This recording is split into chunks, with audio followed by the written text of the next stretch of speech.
Hola, ¿cómo están? 1 de la madrugada con 42 minutos. Comenzamos esta edición de 24 Noche. Vamos a iniciar en la comuna de Maipú, donde carabineros con sus equipos especializados de la Bocar y el OS9 estuvieron buscando osamentas humanas en una bodega ubicada en esta comuna. En las últimas horas se detuvo a 7 extranjeros, a quienes se les acusa de ser los cabecillas de una banda de secuestradores que ocupaba estas instalaciones como un refugio y donde aparentemente tenían retenidas a sus víctimas. Estos restos humanos serían parte de un número desconocido por ahora de sus víctimas y vamos a tomar contacto de inmediato con Jimena González, que nos va a contar los detalles. Jimena, ¿cómo estás?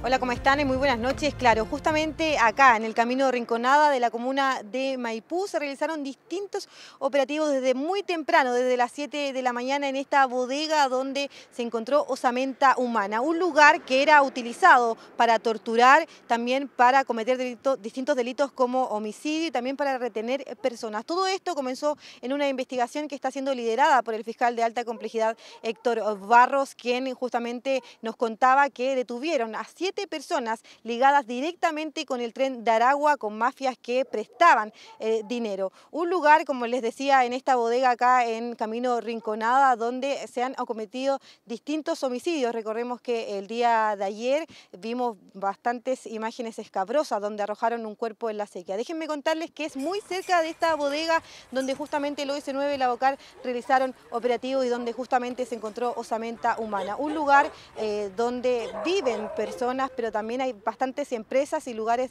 de siembra, es donde está ubicada esta bodega, donde algunos vecinos nos comentaban que sucedían hechos bastante extraños. Pasemos a escuchar parte de las declaraciones de ese vecino. La semana pasada pillé un cuchillo y una amarra. Data de muy antiguo de que aquí vienen a botar finados, pues sí, se han pillado finados en las zanjas, en las chacras. Una investigación que inició con la detención de estas 7 personas vinculadas a estas mafias de prestamistas y que ocupaban justamente distintos domicilios para retener a las personas por no pago y también para realizar distintos delitos como el delito de homicidio, quiero decir. Y es justamente en esta bodega donde se encontraron osamenta humana, también donde trabajó personal de la Bocar y del OS9. Estaremos atentos a las distintas diligencias y a todo lo que se conozca de esta investigación liderada por el fiscal de alta complejidad Héctor Barros. Gracias, Jimena, quedamos en contacto. Buenas noches.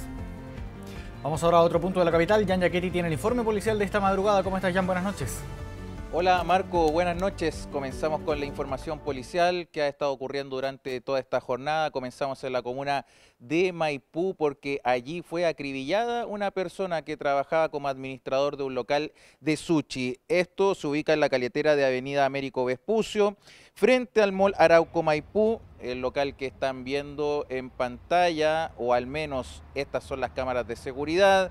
Muestran a 3 personas y que están ingresando a este lugar para cometer este asesinato. Fíjense que la víctima recibe al menos 6 disparos en su cuerpo y todo a corta distancia. Ellos llegaron hasta ese espacio para poder robar el dinero que manejaban. Pudieron escapar con 5 millones de pesos, era fecha de pago, y además con las cámaras de seguridad para poder evitar ser reconocidos. De todas maneras, las cámaras de seguridad del perímetro cercano a este crimen pudieron ser claves para poder ya iniciar todo el peritaje y así dar con su ubicación. Están prófugos aún, Carabineros no ha logrado detenerlos, pero sí se están recabando más antecedentes para poder ya detenerlos. Lamentablemente queda una víctima producto de estos violentos delincuentes. Escuchemos qué nos señalaban sobre esta situación. Mira, no se escuchó nada, no se escucharon disparos, no se escuchó nada, solamente cuando vinieron a pedir ayuda los chiquillos del CAMI, el CLOVI, y ya no había nada más que hacer. Se llevaron al joven herido en el auto como pudieron entre todos, pero ya más no se podía. En la oficina donde se encontraba este ciudadano es una oficina que no es de acceso al público, está detrás de la cocina. Es una oficina administrativa donde obviamente se mantenía el dinero y obviamente estos individuos ingresaron en forma directa hasta esta, ¿no es cierto? Y al interior de esta oficina habrían efectuado los disparos, donde obviamente tenemos evidencia orgánica y evidencia balística. Bien, ahora nos trasladamos a la comuna de Peñalolén porque allí fue registrado un accidente de tránsito entre una patrulla de carabineros que iba en dirección a un procedimiento policial. Se cree que estaban realizando el seguimiento de delincuentes que también iban en un vehículo, una persecución, y lamentablemente cuando se van encontrando en este cruce muy cercano a Avenida Tobalaba, Avenida Grecia y en Peñalolén, finalmente terminan colisionando con este vehículo blanco que ustedes pueden estar viendo y que lamentablemente deja a 3 carabineros heridos, pero no graves, eso sí, en lo positivo.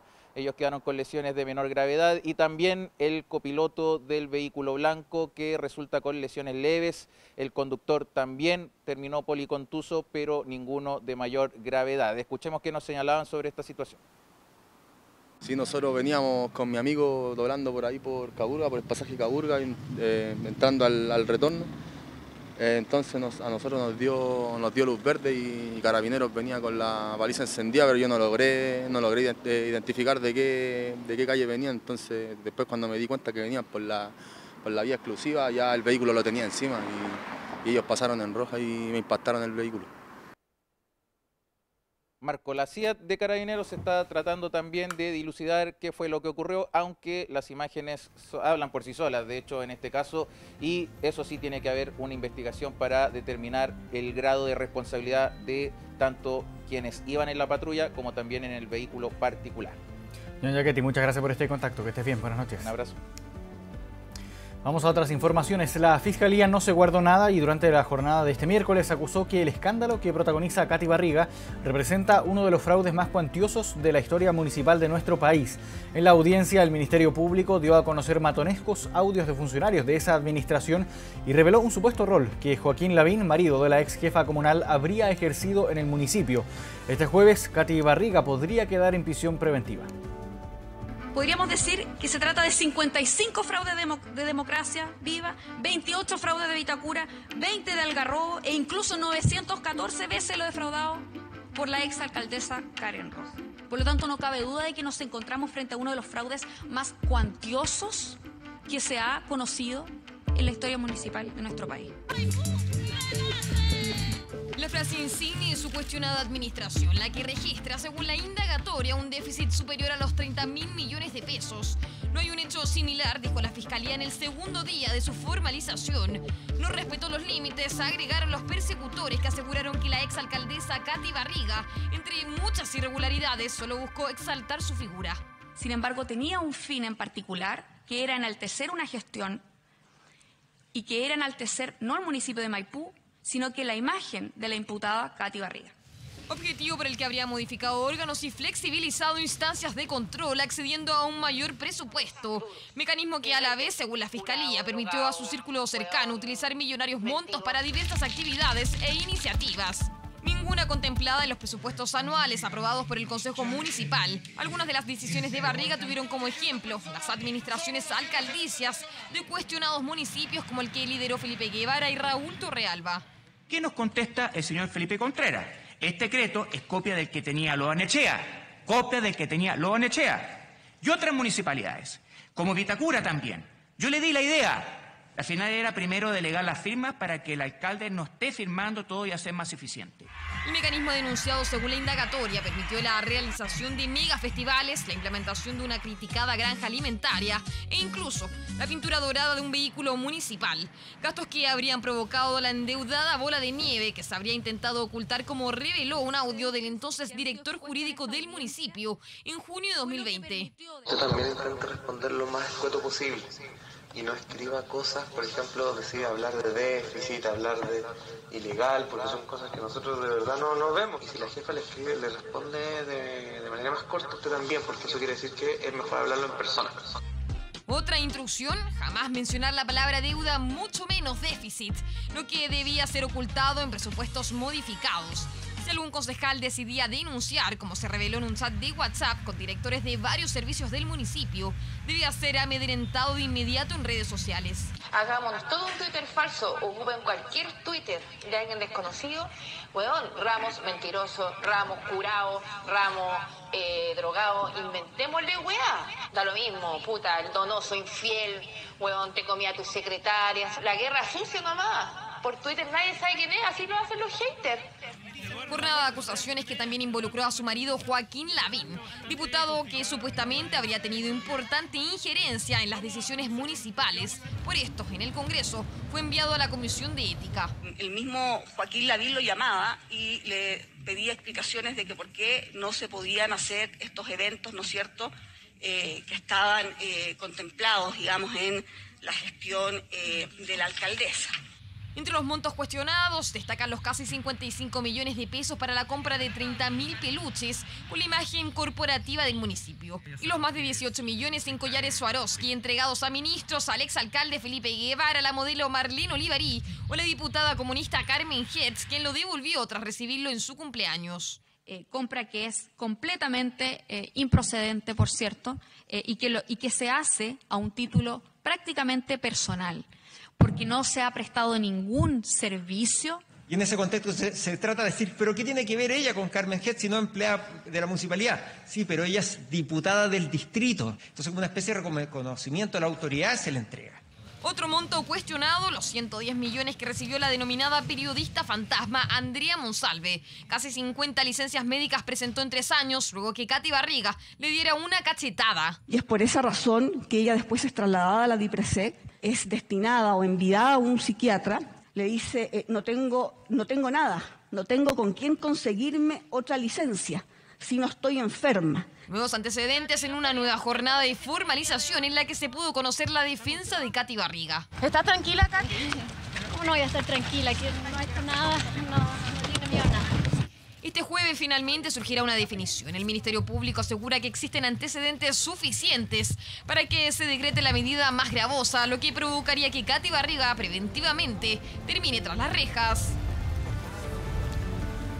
En otras informaciones, transversalmente criticaron su actuar. Transversalmente acusaron que se quebraron las confianzas y también de forma transversal se exigió su renuncia. Una complicada jornada fue la que vivió la ministra de Medio Ambiente, Maysa Rojas, luego que se conociera que fueron 3 las reuniones en las que compartió con empresarios de diversos rubros en la casa de Pablo Salaquet. Los miembros de la Comisión de Medio Ambiente van a solicitar que interceda el propio presidente de la República. Nosotros inscribimos todo en la página de Infolobby ayer y ahí está toda la información que ya...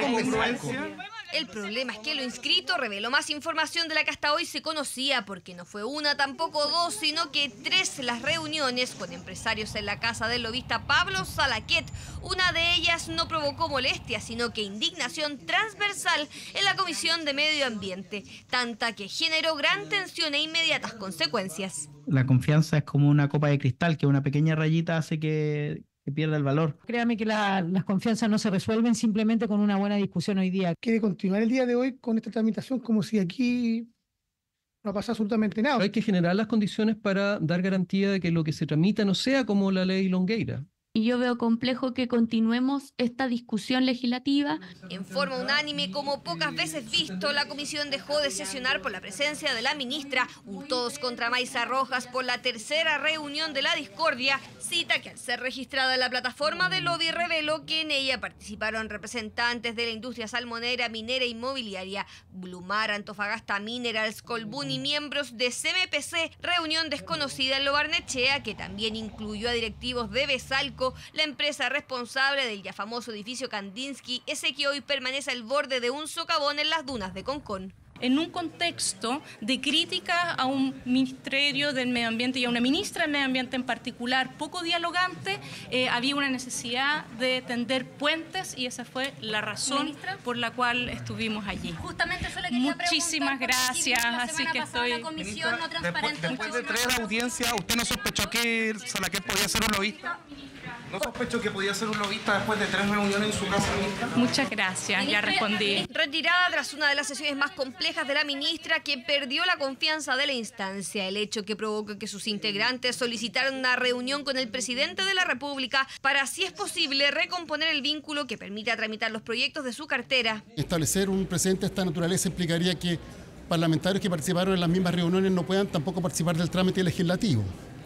Y eso obviamente es algo que no corresponde a la forma en la cual está reglamentado el trabajo legislativo en nuestro país. La molestia por acudir a la casa de Pablo Salaquet desató también que desde el oficialismo y la oposición exigieran la renuncia de la ministra. yo creo que efectivamente ella no ha estado a la altura de los desafíos que el presidente Boric le ha entregado. Ella debería dar un paso al costado. La confianza con el gobierno en materia medioambiental, en materia del Ministerio de Medio Ambiente y el Ministerio de Economía está totalmente quebrada. Esto es una decisión que le corresponde al presidente Gabriel Boric. Yo creo que es él quien tiene que evaluar cuál es el desempeño que tienen sus ministros y ministras. En particular, yo creo que la ministra cometió un error. Creo que fue un error además no solo de ella. Porque en total son 6 los ministros que asistieron a encuentros en la casa de Salaquet. Solo la ministra del Interior consideró que su caso no sería registrado por no considerarlo lobby. ¿Cuándo eso se debe inscribir en la ley de lobby? Cuando tiene características de lobby. Y cuando no, no. Si para eso está la ley, para fijar los marcos que regulan las distintas situaciones. Las reuniones de los 5 ministros que decidieron inscribir ya están publicadas en la plataforma de lobby, polémica que aún no se puede zanjar más si en el Congreso a la pérdida de confianza acusada se suman voces exigiendo la salida de una de las protagonistas de los polémicos encuentros. 1 de la mañana con 58 minutos, vamos a la primera pausa aquí en 24 Noche y ya volvemos.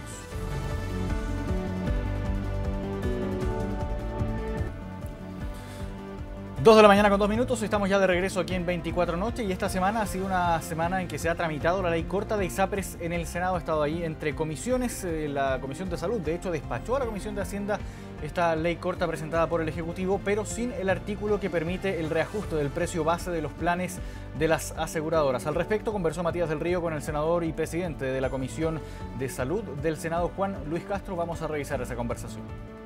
Juan Luis Castro, buenas noches, gracias por recibirnos como siempre.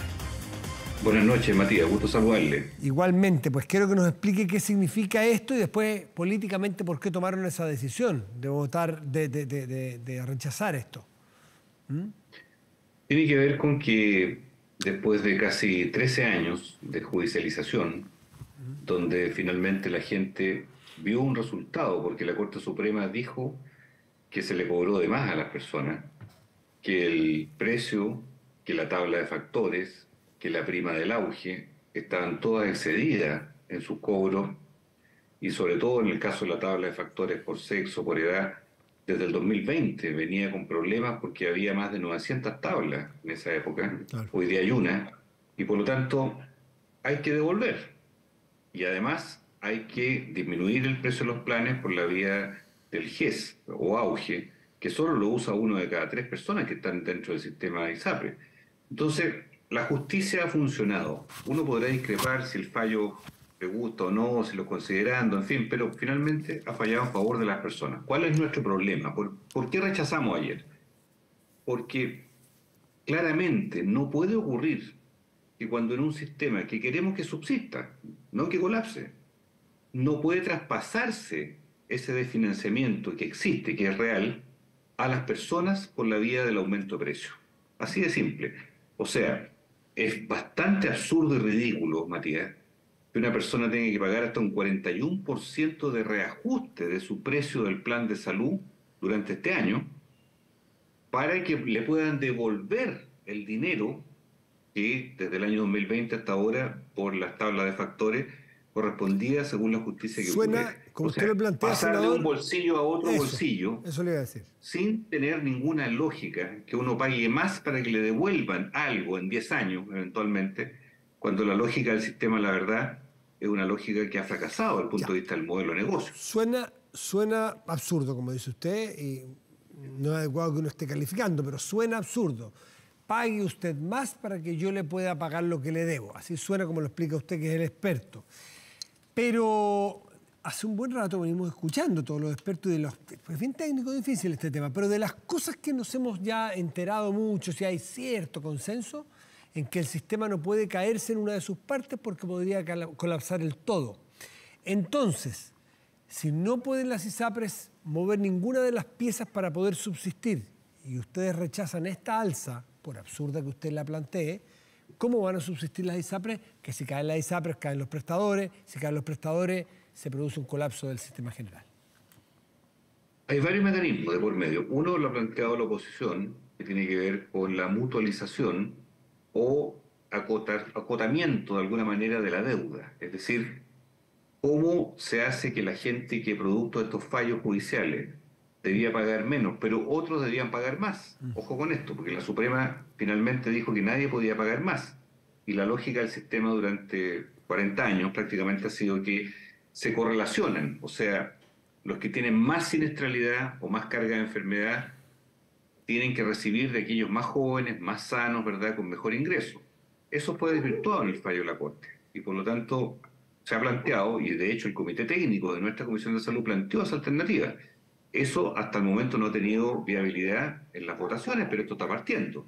Falta la sala, falta la Cámara de Diputados. Segundo, el gran costo hoy día en el sistema tiene que ver con las licencias médicas. Hoy día de los 7 puntos, 7% de salud, 6 puntos prácticamente se van solo en pagar licencias médicas, que es un sistema que está bajo sospecha, digámoslo suavemente. O sea, nadie tiene certeza hoy día que eso, pues, senador, el gasto. Hay indicios, eso, perdón, ni siquiera indicios, hay constatación de que hay procesos judiciales abiertos a mafias en la licencia médica. Lo que no quiero decir que si alguien nos está escuchando en su casa con una licencia médica bien otorgada, sea un mafioso. Hay un alto o un importante porcentaje de licencias médicas que son mula, como se dice en Chile, que son falsas y que sobrecargan el sistema para todos. Mire, ¿cuánta gente ha escuchado usted y todos los que nos ven a esta hora de gente que dice, no te preocupes, yo me consigo una licencia? Claro. No porque estoy estresado, no porque tengo que buscar pega, no porque me quiero cambiar de trabajo. Y eso es parte de un paisaje. Perdón, disculpe, un paisaje disculpe, muy nefasto. Senador, que nos detengamos un segundo, que esa es la cultura de la trampa. Porque no hay una cosa que es prima hermana, que no son licencias, pero sí los certificados médicos falsos, que el principio es el mismo, ¿no es cierto? Es una certificación de un médico de que él está enfermo o ella y no puede trabajar, o que este estudiante, o creo que fue un certificado médico porque no puede dar una prueba. Y los incentivos están puestos, perdón que nos cambiemos de tema un segundo, pero es que toma un tema muy importante, que es la educación y son la honestidad como principio en la educación. Universidades no aceptan diálogos muchas veces con los alumnos, solo aceptan certificados. Y sabiendo que van a ir a comprar muchas veces muchos alumnos certificados que son falsos. Y les da igual porque cumplen con la norma de ese establecimiento. Y no estoy contando nada que yo me inventé hoy día, todos lo saben. Entonces es la cultura de la trampa, pues. Así es. De hecho, hoy día existe una sospecha fundada sobre médicos que venden licencias médicas, y ahí están los casos más graves, las bandas, incluso nacionales o internacionales, que algunas están ya investigadas o presas y otras no. 2, por pacientes simuladores, o sea, personas que dicen que tienen síntomas, sobre todo de salud mental o síntomas osteomusculares, que son las grandes causas de licencias médicas. O 3, empleadores falsos, que en vez de pagar ellos el sueldo, hacen que lo paguen los subsidios, los FONASA o las ISAPRE, para no pagar ellos la remuneración, e inventan un sistema artificial, ¿verdad?, para que sean las licencias las que se vayan pagando. O sea, claramente en estos 34 años prácticamente de democracia, lamentablemente debo decir, nunca ningún gobierno de todos los que han habido en estos años ha entrado en el tema de la licencia médica. Tenemos un sistema obsoleto, un sistema arcaico que permite la trampa, que permite el engaño. ¿Hay cómo entrarle o es una trampa inagarrable? Bueno, no, yo creo que hay cómo entrarle porque claramente, por ejemplo, hoy día el San Lunes a lo mejor es un término todos lo entendemos. Antiguo, ya. Es parte de la historia de la década de los 80, cuando se creó este sistema, donde la gente faltaba el día lunes, por razones que todos podemos sospechar. Y finalmente, los 3 primeros días, hoy, de una licencia de menos de 11 días, prácticamente entran colados porque se asumen como tal, y mucha gente pide una licencia corta, con ese San Lunes o con esa justificación abreviada, ¿verdad?, de que no pudo ir por esto, por esto otro, y finalmente se cubre dentro del subsidio. Por otro lado, la gente que de verdad está enferma y que dice, oiga, pero ¿por qué, doctor, usted si me da una licencia de 15 días, me pagan desde el 4.º día y no me la pagan entera? Bueno, porque existe una carencia de 3 días en la licencia corta, que al final la presión de las personas hacia los médicos hace que el médico ceda muchas veces y diga, mire, en vez de darle una licencia de 10 días y usted le pagan desde el cuarto día, le voy a dar una licencia de 11 días y usted le pagan entera la licencia. Y ese es un incentivo perverso, digámoslo con todas sus letras. Eso no se ha modificado. Nunca ningún gobierno, desde la instalada democracia, ha entrado en el sistema de licencias médicas. Nosotros hemos pedido unánimemente, desde la Comisión de Salud, que es la hora, para el mundo de FONASA y para el mundo de la ISAPRE. ¿Cuánto cuesta toda esta maraña tramposa? Mire, en términos de porcentaje, más que del número absoluto, 6 de los 7 puntos que hoy día cotizan las personas en Chile en materia de salud se van solo en el pago de licencias médicas. O sea, estamos hablando de una cantidad infinita de recursos que se están yendo solo a pagar... Oiga, a ver si entendí bien, porque me parece tan monstruoso lo que usted dice, a ver si entendía bien. Si se solucionara por arte de magia las licencias médicas falsas, no las verdaderas, nosotros podríamos pagar ¿cuánto pagaríamos por nuestros sistemas de salud o por FONASA, por la cotización? ¿O podríamos pagar un 1% de nuestro salario? O sea, hoy día... O sea, ¿con eso daría vuelta el sistema? ¿Podría funcionar? Claro, hoy día es tan, yo diría, espeluznante el nivel de gasto que hay en licencias médicas, que si 6/7 de todo lo que se gasta en salud, producto de la cotización que pagan todos los chilenos trabajadores, ¿verdad?, en ese rubro, se van solo a pagar licencias médicas y no a las coberturas de las atenciones y no a la cirugía o a la lista de espera, sino que se va solo a pagar los días de ausencia laboral. Estamos en un problema muy grave. O sea, todo el sistema integrado, público o privado, nos hagamos esta distinción, porque con 1/7 de lo que nosotros cotizamos mensualmente se puede o se financia la operación médica, por así decirlo, de atenciones, con 1/7. Exactamente, es muy dramático tener que admitirlo y reconocerlo, pero hoy día con ese 1/7 se están financiando las listas de espera, las cirugías, las consultas de especialidades, la atención primaria de salud. Es cierto, hay además un gasto adicional producto del presupuesto año a año del país, ¿verdad?, producto de impuestos adicionales que van cubriendo impuestos generales. Está bien, pero en la práctica no es lo que gasta el Estado. Está comiendo. El sistema está siendo carcomido por la licencia médica. O sea, el subsidio de incapacidad laboral, muchas veces artificial, no verdadero, está gastándose la inmensa mayoría de los recursos públicos en materia de salud. Le doy un dato.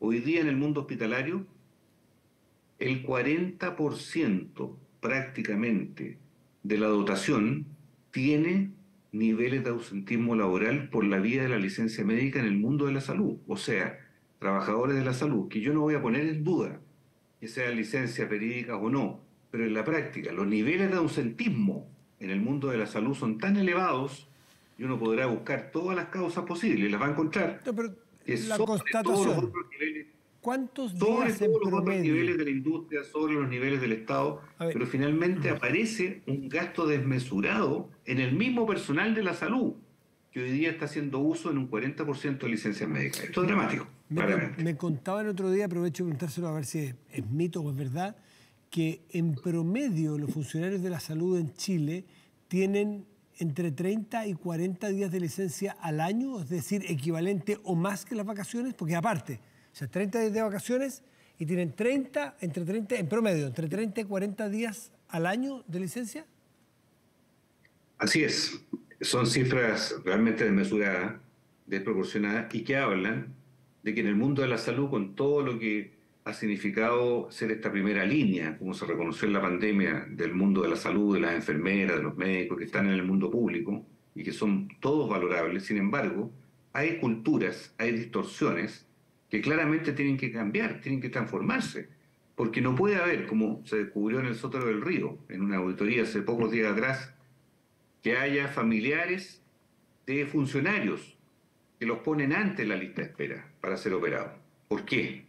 Si para estar en la lista de espera la prioridad es el que está más grave o el que está con más antigüedad en esa lista para que tenga preferencia. ¿Por qué entra uno antes por ser familiar de otro? ¿O por qué se dan circunstancias en las cuales hay de alguna manera vínculos formas de relacionarse que permiten que algunos tengan preferencia por sobre otros. Eso es inaceptable porque, sabe Matías, hoy día hay 2,5 millones de chilenos que están en lista de espera. Estamos hablando de cifras espeluznantes, con promedios de tiempos de espera de 1 año o algo más de 1 año. Pero los casos pueden llegar hasta 2, 3 o 4 años. Y 44.000 personas que mueren en la lista de espera, según los datos publicados hace pocos días atrás del año 2022. O sea, claramente estamos frente a una situación de un dramatismo enorme, siendo la primera prioridad social en Chile, porque está en juego la vida de las personas. Eso es lo que nos tiene que abocar. Eso es, en el fondo, el problema principal. Sí, nos gastamos el tiempo que teníamos previsto en otra entrevista en todas estas cifras que son muy impresionantes y que aportan quizás a entender la gravedad del problema y a la importancia de ponernos serios como sociedad a discutirlo para buscar los incentivos o diseñar bien el sistema, porque se está yendo la plata por donde no se debe ir. Y la gente que hoy día nos mira en su casa esperando una lista de espera está financiando a alguien que está haciendo trampa con una licencia médica falsa y ese tipo de cosas. Es dramático lo que nos cuenta. Una cosita antes de irnos para el tema que nos convocó. ¿Qué salida le ven ustedes porque el plazo es mayo, ¿no? El plazo sigue siendo el mismo. Exacto. De aquí a mayo tenemos febrero sin actividad legislativa. ¿Cuál es la alternativa para salvar y que no se colapse el sistema? Yo creo que el gobierno tiene que pensar en 2 caminos para que esto tenga una viabilidad. Uno, tiene que ver con que el modelo de negocio de la ISAPRES, claramente, que ha tenido un fracaso durante más de 40 años, tiene que cambiar. Hasta las propias ISAPRES hoy día nos dicen que están de acuerdo en terminar con las preexistencias, con las exclusiones, con la selección por sexo, por edad o por enfermedad. Políticamente está además corroborado. Todos en el Senado, derecha, izquierda, estamos de acuerdo con esa medida. Pero el gobierno ha decidido esperar. No sé, ¿esperar qué? 8 meses más, hasta octubre, para que puedan ver un proyecto de ley al respecto. Creo que ahí se dilapida un tiempo valioso. Y segundo, el reajuste de precios, que todos decimos, claro, puede haber un reajuste de precios. Va a haber uno en marzo, que es el ICSA o IPC de la salud. Eso viene ahora en marzo. Es más que reajuste, perdón. Es un precio que se adelanta, un flujo de recursos que venía en junio, se va a entregar en marzo. Exacto. Pero el segundo reajuste, que sería por ahí por agosto, eso es lo que hemos cuestionado y eso es lo que finalmente rechazamos en la Comisión de Salud, porque no nos parece adecuado que haya ISAPRES que eleven hasta un 41% el precio actual que paga una persona para poder lograr la sentencia judicial de la devolución y todo lo que significa el equilibrio financiero. O sea, no estamos dispuestos a que pague la cuenta del afiliado producto del desequilibrio del sistema. ¿Queremos que el sistema sobreviva? Sí, pero no queremos que esto sea solo o únicamente a costa de los afiliados. Ahí está el punto, yo diría, más sensible que esperamos en los próximos días dilucidar. Juan Luis Castro, como siempre, mucho gusto y muchas gracias por atendernos.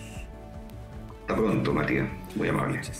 2 de la mañana con 19 minutos. Vamos a una nueva pausa aquí en 24 Noche y ya volvemos con más informaciones.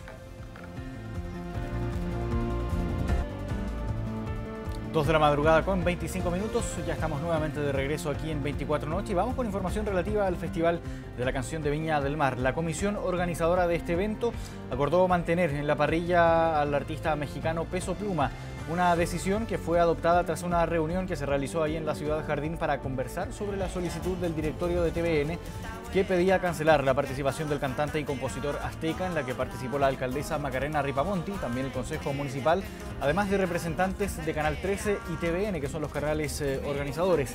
Según informó la organización del certamen, se decidió mantener la participación del artista en la parrilla de Viña 2024, velando por mantener, como siempre, los estándares editoriales exigidos para la ejecución de cualquier espectáculo de Viña del Mar. Peso Pluma se presentará en la Quinta Vergara el viernes 1 de marzo durante la jornada de clausura del Festival Internacional de la Canción de Viña del Mar.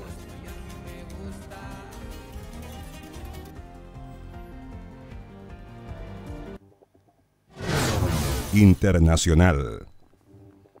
Vamos ahora a hablar de noticias del mundo. Hay preocupación por las conclusiones de una investigación china sobre una nueva cepa de COVID que mostró ser 100% mortal en una prueba con ratones. El efecto de esta variante en humanos aún no ha sido estudiado, por lo que los expertos recomiendan no sacar conclusiones apresuradas.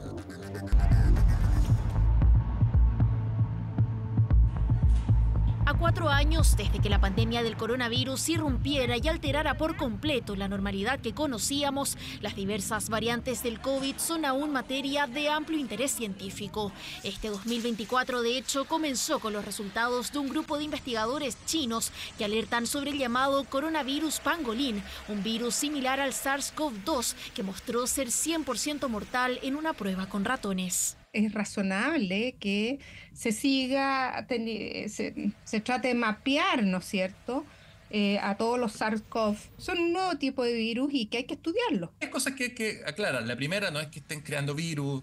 Tomaron un virus que ya existía, lo clonaron para poder estudiarlo mejor. Y así lo hicieron. A un grupo de ratones se le administró una versión mutada del coronavirus GXP2B, descubierto en pangolines de Malasia, también llamados osos hormigueros escamosos en 2017. Todos los roedores murieron en el lapso de 8 días, siendo infectados en los pulmones, huesos, ojos y cerebro. Propagación que para los expertos puede explicarse por las condiciones específicas del experimento e incluso no ser tan distinta a los riesgos potenciales de la cepa de 2020. La gente, entre que lo más llamativo era la anosmia, es decir, perdía el sabor y el olor, pero producía conjuntivitis, producía todas esas cosas y producía encefalitis de todas maneras. No a todas las personas, porque no todas las personas tienen todos los síntomas. En esa línea también advierten que los resultados pueden no ser directamente aplicables a los humanos. Son ratones que no tienen inmunidad contra el coronavirus. No nos pillan una situación en la cual no tenemos inmunidad porque nosotros estamos ampliamente vacunados.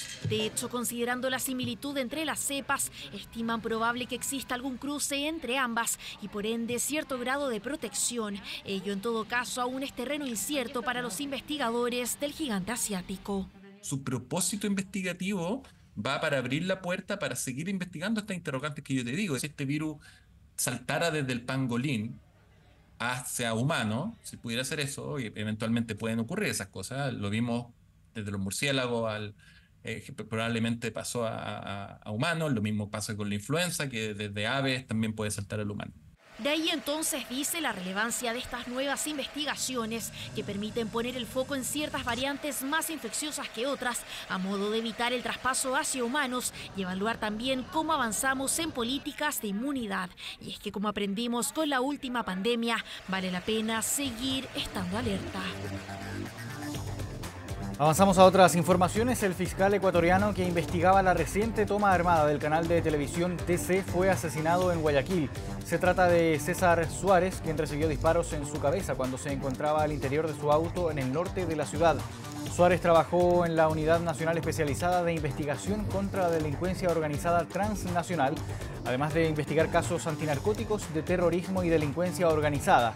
El atentado ocurre cuando en Ecuador rige desde la semana pasada ya el decreto del presidente Daniel Noboa de conflicto armado interno, que incluye estado de excepción, toque de queda y el despliegue también de fuerzas armadas en las calles. Los grupos de delincuencia organizada, los criminales, los terroristas no detendrán nuestro compromiso con la sociedad ecuatoriana. Continuaremos con más fuerza y compromiso. 2 de la mañana con 30 minutos. De esta forma llegamos al final de esta edición de 24 Noche. Agradecemos su sintonía. Los invitamos a que sigan en TVN, Canal 24 Horas y todas sus plataformas. Que estén bien. Buenas noches. Hemos presentado 24 Noche.